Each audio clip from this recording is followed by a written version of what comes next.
வாழும் ஒவ்வொரு நொடியும் சர்க்கரை தடவிய நொடியல்லவா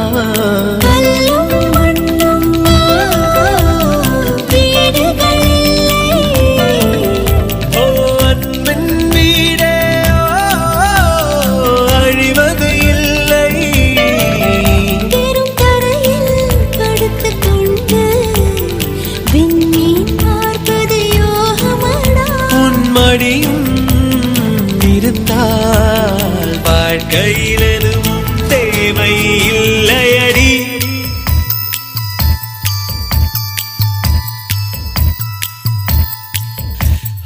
கதைகளை பேசும் விழியருகே எதை நான் பேச என் உயிரே காதல் சுடுதே காஜல் வருதே